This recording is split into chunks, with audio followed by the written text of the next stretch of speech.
بسم اللہ الرحمن الرحیم۔ حضرت ابو ہریرہ رضی اللہ عنہ سے روایت ہے کہ رسول اللہ صلی اللہ علیہ وسلم نے فرمایا: لَأَن يَأْخُذَ أَحَدُكُمْ حُزْمَةً عَلَى ظَهْرِهِ خَيْرٌ لَهُ مِنْ أَن يَسْأَلَ أَحَدًا فَيُعْطِيَهُ أَوْ يَمْنَعَهُ، متفق علیہ۔ فرمایا تم میں سے کوئی شخص جنگل جا کے لکڑیاں کاٹے، پہاڑ پہ چڑھ کے لکڑیاں کاٹے اور لکڑیاں کا بوجھ اپنی کمر پہ لادے اور بازار میں لے جا کے اسے بیچے اور اس کی آمدن کھائے، یہ اس سے بہتر ہے کہ لوگوں کے سامنے ہاتھ پھیلائے، پھر لوگوں کی مرضی اسے دیں یا نہ دیں، یعنی رزق لوگوں کے ہاتھ میں آ گیا اس کا۔ اس حدیث میں آپ صلی اللہ علیہ وسلم نے محنت کر کے کھانے کی ترغیب دی ہے۔ ہماری شریعت میں اپنے ہاتھ کی کمائی، محنت مزدوری کی کمائی، اس کو بہت عزت کی نگاہ سے دیکھا گیا ہے، اس کی توہین نہیں کرنی چاہیے۔ ایک حدیث میں آپ صلی اللہ علیہ وسلم نے فرمایا: ان نبی اللہ زکریا علیہ الصلاۃ والسلام کان نجارا، او کما قال صلی اللہ علیہ وسلم۔ صحیح بخاری کی حدیث ہے، فرمایا اللہ کے نبی زکریا علیہ الصلاۃ والسلام بڑھئی تھے، بڑھئی کا کام کرتے تھے، جسے آج کل کارپینٹر کہا جاتا ہے۔ لکڑیاں جوڑتے تھے اور اس سے کماتے تھے۔ کتنے اہتمام سے اللہ نے حضرت زکریا علیہ السلام کا قرآن میں تذکرہ کیا، کتنے بڑے پیغمبر، مگر کمانے کا ذریعہ کیا تھا؟ لکڑیاں جوڑتے، کچھ بھی چیزیں بناتے تھے، بیچتے تھے، اس سے جو کمائی آتی اس سے اپنا اور گھر والوں کا گزارا کرتے تھے۔ داؤد علیہ السلام کتنے بڑے پیغمبر ہیں جن کا قرآن میں ذکر ہے۔ آپ صلی اللہ علیہ وسلم نے فرمایا: کان داؤد علیہ السلام لا یأکل الا من عمل یدہ، کہ داؤد علیہ السلام نہیں کھاتے تھے مگر صرف اپنے ہاتھ کی کمائی، محنت کرتے تھے وہ بھی۔ تو صحابہ کرام کی زندگی ہم دیکھتے ہیں، کوئی تاجر تھا، کوئی زمیندار تھا، ان حضرات میں کوئی زمیندار تھے، کوئی تاجر تھے، یہ ان کا گزار اوقات، کوئی مزدوری کرتے تھے۔ یہ جو آج کل بیکاری کا رجحان بڑھتا جا رہا ہے معاشرے میں، خاص طور پہ نوجوان طبقے میں، کہ جب تک 25 لاکھ کی جاب نہیں ملے گی کام نہیں کریں گے، اس لیے کہ ان کو چھوٹے موٹے کام کرتے ہوئے گھن آتی ہے۔ تو یہ بہت ہی بدترین حرکت ہے، گھر میں والدین پہ بوجھ بن کے پڑے رہنا اور معاشرے پہ بوجھ بننا، یا کبھی اس سے پیسے مانگنا، کبھی اس سے پیسے مانگنا، اور اس سے بھی معاملہ جگہ آگے بڑھتا ہے نا، خواہشات پوری نہیں ہوتی اور جیب میں پیسے نہیں ہے تو پھر چوریوں پر آ جاتا ہے، اس سے بھی کام نہیں بنتا تو پھر بندوق پہ آ جاتا ہے، لوگوں کو لوٹتا ہے کھلے عام سرے عام اور اس سے کماتا ہے، اور ذلت کی موت مرتا ہے پھر ایک دن۔ ایسا آدمی بچتا نہیں ہے، جتنے ڈاکو ہیں بالآخر ان کے حصے میں ذلت کی موت ہوتی ہے۔ اور یاد رکھو، یہ جو چھینا جھپٹی کرنے والے ہوتے ہیں نا، ان کو اگر مار دیا کسی نے، تو یہ تو میں مسئلہ بتاتا رہتا ہوں کہ یہ بڑا ثواب ہے، ان کو جان سے مار دینا، بشرطے کہ اسلحہ بھی ہو۔ اگر کوئی اسلحے کے زور سے آپ سے کوئی چیز چھین رہا ہے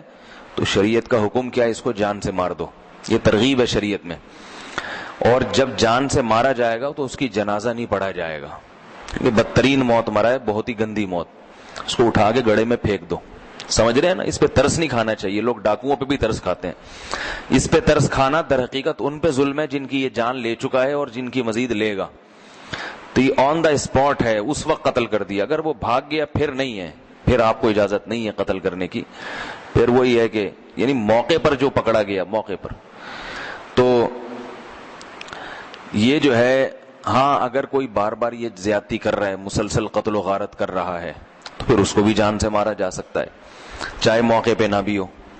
اس کے پھر فقہی احکامات ہیں، ان کا بھی چونکہ موقع نہیں ہے، وہ پھر کسی اور وقت۔ ابھی جو موضوع ہے اصل، جو میں وہ بات مکمل کرتا ہوں کہ انسان جب محنت نہیں کرتا تو یا تو بھیک مانگتا ہے، یا چوری کرتا ہے، یا ڈکیتیاں شروع کر دیتا ہے، لوٹ مار شروع کر دیتا ہے۔ ان تینوں چیزوں سے روکنے کے لیے آپ صلی اللہ علیہ وسلم نے محنت کی ترغیب دی۔ تو یہ جو نوجوان طبقہ محنت سے جان چراتا ہے، آج کتنے لوگ بے روزگار ہیں نوجوان، تو ان کو جب کہا جائے کہ بھائی آپ کو بے روزگاری کیسے ہے، جاؤ یہ غریب طبقہ بھی تو کھاتا ہے نا کچھ کر کے، تو آپ بھی کچھ کر کے کھا لو، تو اس کو شرم آتی ہے کہ ہم غریبوں والے کام نہیں کر سکتے، ہم سبزی نہیں بیچ سکتے، ہم آلو نہیں بیچ سکتے، ہم پیاز ٹماٹر نہیں بیچ سکتے، ہم لکڑی کا کام نہیں کر سکتے، ہم مسواک نہیں بیچ سکتے، ہم جو ہے نا مسجد کے باہر چادر بچھا کے ٹوپیاں نہیں بیچ سکتے۔ تو آپ صلی اللہ علیہ وسلم کی تعلیمات کے مطابق یہ جو مسجد کے باہر مسواک اور ٹوپیاں بیچ رہا ہے، یہ خدا کی قسم کروڑہا گنا بہتر ہے اس بھکاری سے جو ہاتھ پھیلا کے کھڑا ہوا ہے، اس بھکاری سے 1000 گنا بہتر ہے۔ تو اس میں عیب نہیں ہے، اس لیے کہ قیامت کے دن ایک کروڑ پتی تاجر اور ایک مسواک بیچنے والا دونوں برابر ہوں گے، کیونکہ یہ دنیا کی عزت ذلت ہے جو قبر مرتے ہی ختم، قبر میں جا کے پتہ چلتا ہے کہ اس کا خربوں کا کاروبار تھا یا یہ مسواک بیچتا تھا، ہے بھائی؟ قبر میں کسی مردے کو کھول کے دیکھیں تو دیکھنے سے پتہ چلے گا کہ یہ حضرت جی کا بہت بڑا بزنس تھا یا یہ جامع مسجد کے باہر مسواک بیچتا تھا، سب ایک جیسے ہو جاتے ہیں، سب کی لاش پہ ایک ہی جیسے جتنے کیڑے ہوتے ہیں۔ تو آخرت میں یہ ہوگا، یہ فرق ہوگا کہ یہ بھیک مانگتا تھا یا محنت کرتا تھا، بھکاری میں اور اس میں فرق ہوگا، ایک کا مقام اونچا ہوگا اور بھکاری کے چہرے پہ گوشت نہیں ہوگا، حدیث میں آتا ہے، ذلیل کیا نا اس نے اپنے آپ کو لوگوں کے سامنے۔ تو اس لیے نوجوان طبقے کو چاہیے کہ اگر آپ کو آپ کی مرضی کی جاب نہیں مل رہی تو سستی والی کر لو، سمجھ رہے ہیں نا، سستی والی کر لو، پان گٹکے کا خرچہ تو نکل ہی آئے گا نا، ٹھیک ہے۔ ایک اصطلاح ہے نا، آج کل ہمارے ایک دوست تھے، ان کو جاب ہی نہیں مل رہی، تلاش کر کے تھک گئے، کہتے ہیں کہ اب تو کرایہ بھی مانگتا ہوں لوگوں سے بس کے سفر کے لیے۔ ان کو عادت تھی بہت بڑی ملازمت کی، 70-80 ہزار روپے ایک زمانے میں، پہلے پرانی بات ہے، کما رہے تھے، تو اب ایک دم چھوٹ گئی، تو اب 70-80 ہزار تو مل نہیں رہے تھے ان کو، کہیں 10-15 ہزار پہ آ گئے تھے وہ۔ تو میں نے سمجھایا کر لو بھائی، کہہ رہے نہیں بھائی یہ اتنے پیسہ دیکھا ہے، اب یہ کیسے کروں میں چھوٹی موٹی۔ ایک دن کہنے لگے کہ اب تو کرایہ بھی کبھی کسی بھائی سے مانگتا ہوں، کبھی کسی بہن سے مانگتا ہوں، کبھی والدہ سے، کبھی ابا سے، بس کا کرایہ، سگریٹ بھی پیتے تھے وہ، کہہ رہے ہیں سگریٹ کے بھی پیسے، بڑے پریشان۔ بالآخر پھر ان کو کہیں 10-15 کی جاب ملی تو مجھے ملے، کہنے لگے پان گٹکے کا خرچہ کم از کم نکل آیا ہے۔ تو چلو کسی کے سامنے ہاتھ پھیلانے سے تو رک گئے نا، اس میں عیب نہیں ہے، کوئی کرتا ہے بولتا ہے اللہ کا شکر ہے محنت کر کے کماتے ہیں، اور کوئی کہے کہ یہ تو گھٹیا کام ہے، بولو زکریا علیہ السلام سے زیادہ معزز کوئی ہو سکتا ہے جب وہ بڑے ہی کا کام کرتے تھے صرف اس لیے کہ لوگوں کے سامنے ہاتھ نہ پھیلانا پڑے، تو ہم کیوں نہیں کر سکتے بھائی؟ اللہ کسی کو زیادہ اچھے کاروبار دلا دیں تو بہت اچھی بات ہے، لیکن یہ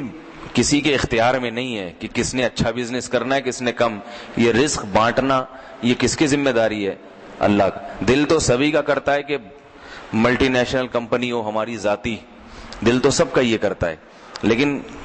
ہر ایک اس میں کامیاب نہیں ہوتا۔ یبسط الرزق لمن یشاء ویقدر، اللہ فرماتے ہیں یہ فیصلے ہم کرتے ہیں، اور یہ وقتی فیصلے ہیں دنیا کے، تو اس میں جس کو رزق کا جو ذریعہ مل جائے اس پہ صبر کریں، اس پہ صبر کریں۔ تو اس لیے ہاتھ کی کمائی اپنے ہاتھ سے کمانا اس کی شریعت میں تاکید ہے، اور مانگتے نہ پھریں لوگوں سے۔ اللہ تعالی ہم سب کو